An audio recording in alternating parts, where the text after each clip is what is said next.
I am so excited to be with you today and talk about captivating preschool piano learners. Today we're going to be learning about ways we can reach our youngest students and help them with teaching strategies and practice kits. The things I'll talk about today apply to not only 3s, 4s, and 5-year-olds, but also to 6 and 7-year-olds and sometimes to special needs students. A few weeks ago, I had a 6-year-old who bounded into her piano lesson and was so excited to begin. And within a few minutes, she was so upset. What went wrong? Today I want to talk about my successes, but also about my mistakes. So I hope that I can help you to get these tears into smiles. Today we will chat about why preschoolers, what is a practice kit, and what approaches are best. Why preschoolers?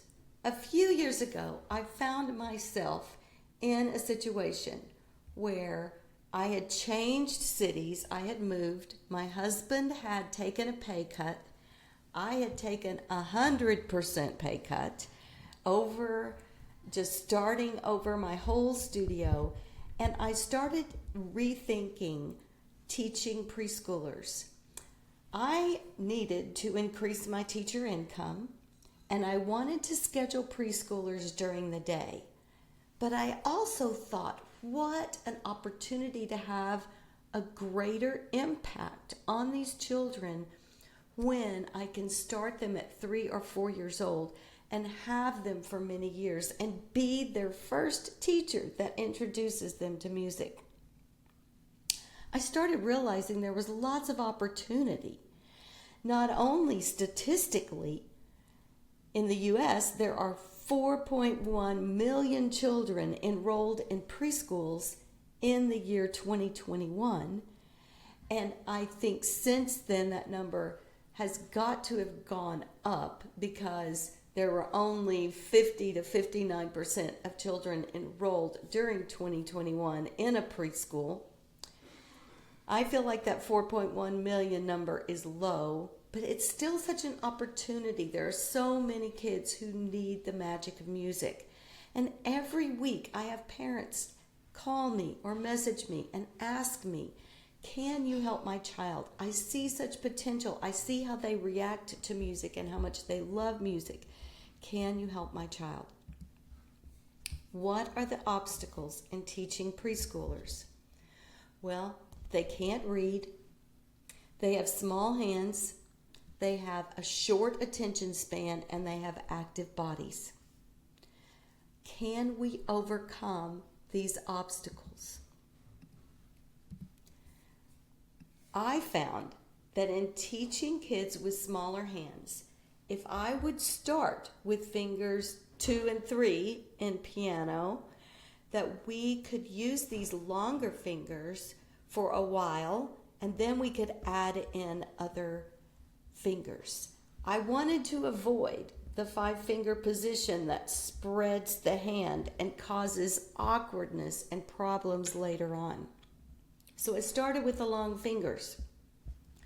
With short attention spans, I found that if I made many activities, off bench and on bench, of a variety, I could keep their attention, and I found ways to even extend their attention beyond what I could have dreamed. Yes, preschoolers have active bodies, but we can use that to our advantage. And I'll show that later as we talk more about large motor movements. Yes, preschoolers can't read, but they've been looking at books since they were very, very young. And they love when adults read to them. So I looked for books that had beautiful pictures and minimal text because I didn't want the text that was meant for an adult to distract them from their excitement about music. I also found that preschoolers love camps And they even love video or asynchronous lessons too. What are some overall approaches to young kids? In my early career, I was trained as a Kodai and Orff teacher for music classrooms. And in my training, we were taught that when we have a musical concept, we can take children through these approaches for maximum success. Physical preparation, visual preparation, sound plus symbol, and we used an Orff approach. So let's walk through each one of these. Physical preparation is when you use a large motor movement, such as a large hand movement. Just imagine in my little circle here that I'm doing a big arm movement, or if we're using our legs for a motor movement, and find a way to make those movements pair with a musical sound. For example, if I'm teaching up and down, I can make my hands, just imagine I'm doing it larger than I am here. Ooh!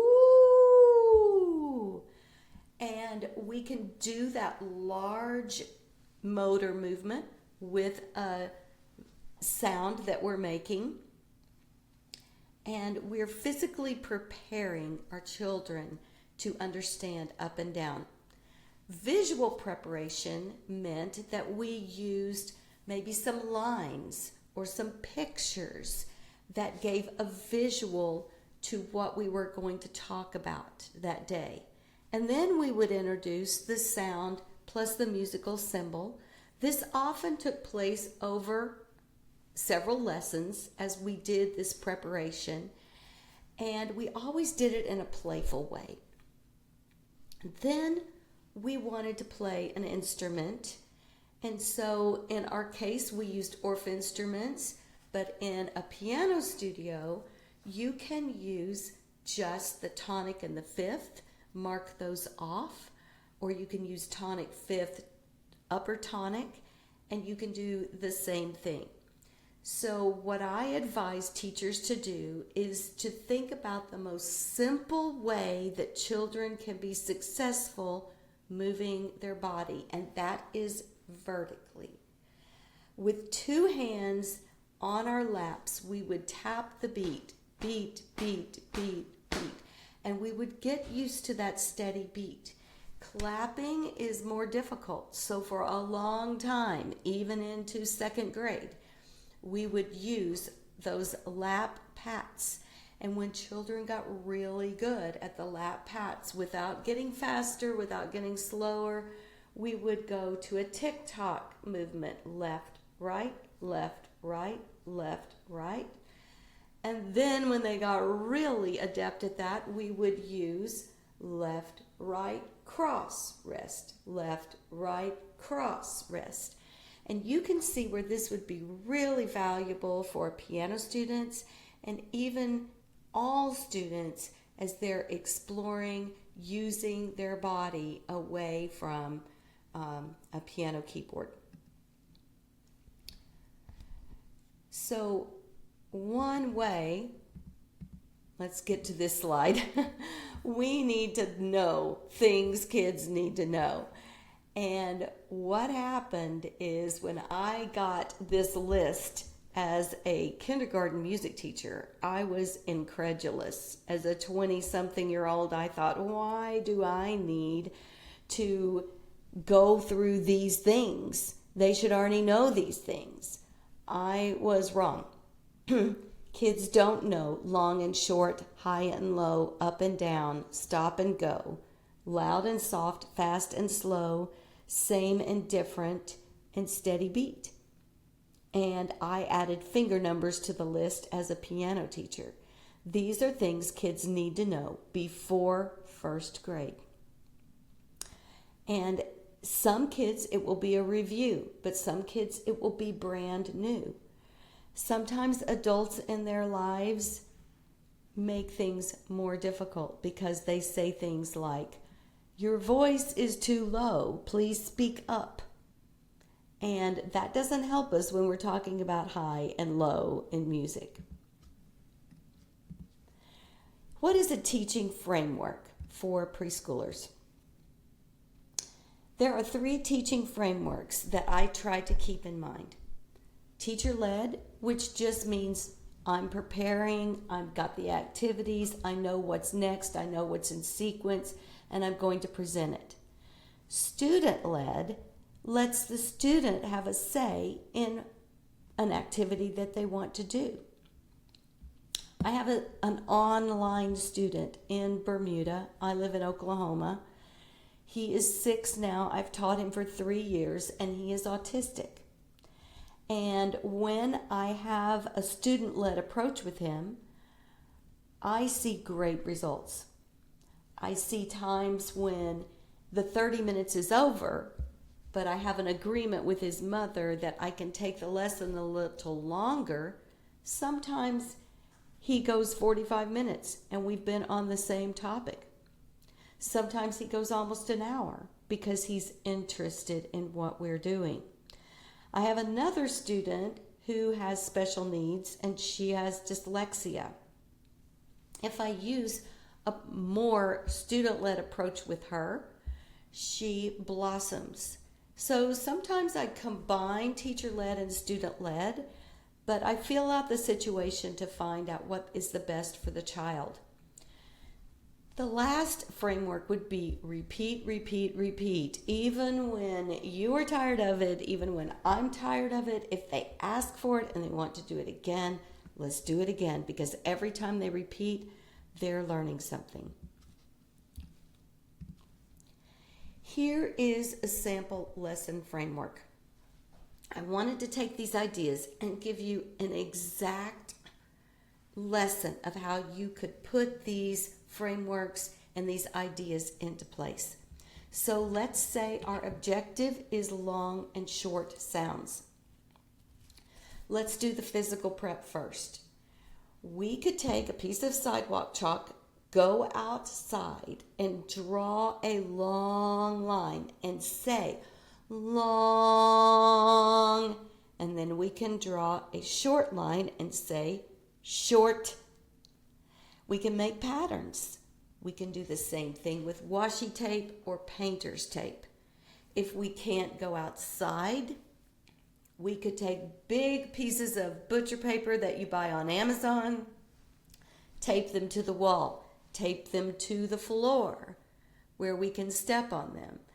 There's so many things we can do to have long and short sounds become a physical activity. So maybe we're using our arm to draw. That is also a visual. Maybe we take our feet and on the line that we have drawn, we shuffle along and say long. And when we come to a short line, we jump short. We've used our feet and our legs to correlate to long and short. If you're cramped for space, just use a piece of paper or use a dry erase board to accomplish the same thing. After we physically have prepped our students, let's give them a visual prep. And in that case, maybe the next lesson, I'm drawing the lines and I'm having them do a pattern and we're playing it on the piano and I'm having them draw patterns and we still are looking at long and short lines or long lines and dots or something that reminds us of long and short. And then we will do our sound and symbol. We will introduce half notes, quarter notes, whole notes, whatever it is that you're doing. And this is where I messed up with the girl I told you about at the beginning who was in tears. I was using whole notes, half notes, and quarter notes in a lesson, and I realized she was not fully prepared. So I put some washi tape on the floor in 3 squares, and I said, when you have a quarter note, I want you to hop in the quarter note box and say quarter. And when you hop in the half note box, I want you to bend your knees and straighten. Half note. And then when we hopped in the whole note box, we would do arms really big. Whole note, hold it. And we went through a lot of hopping between the boxes. And wouldn't you know it, the next lesson when we did the symbols, she was spot on. Rhythm is one of her favorite things now. My point is, you can prepare these lessons in sequence and it can be all beautiful. It's a beautiful way to teach. But if you have a problem, you can use it as a review. You can use it to fill in the gaps. But the best laid plans sometimes have problems. And that's when we need a practice kit. These are great for online, in-person lessons, asynchronous lessons, group lessons, private lessons. I've used it all these ways. I assemble these items. I put them in a 3-ring binder. I cover the cost with a registration fee. I mail them to my online students. I hand them to my in-person students. And when students lose things, because they inevitably will, we will just send a link to an Amazon link for parents to replenish the items. How I use these items. Alphabet cards are fun because we can put them in order, we can put them backwards, we can make a snake by curving the line, and we can do all kinds of activities with them. Pencils, highlighters, dice. There's so many things online where you can find dice games, buttons, coins, erasers to mark things on the piano, and we can of course use stickers. This is an exact replica of a text that I got from a mom. It was a picture of her child's essay. In 4th grade, he was asked to write about the story of Captain Superlative. I'll read what he wrote. As you can see, Captain Superlative helped Paige and Kevin. Captain Superlative is helpful, friendly, and generous, all characteristics of a hero. Heroes can be found anywhere. A hero in my life is my piano teacher, Miss K. Miss K made a difference in my life because she accepted me as a student when I was 3 years old. Miss K is a hero just like Captain Superlative. I never thought of myself as a hero, but this child, it meant a lot to him that he had been in my studio from age 3 until now at age 9 or 10. You have the same opportunity. You can make a great impact. You can show kindness, affection, and above all, flexibility. If I can help you with your preschool and young elementary learners in any way, if you have any questions at all, I would be thrilled to hear from you. My email is k@pianomusicforkids.com, and let's work together to make our youngest students have the best musical experience ever.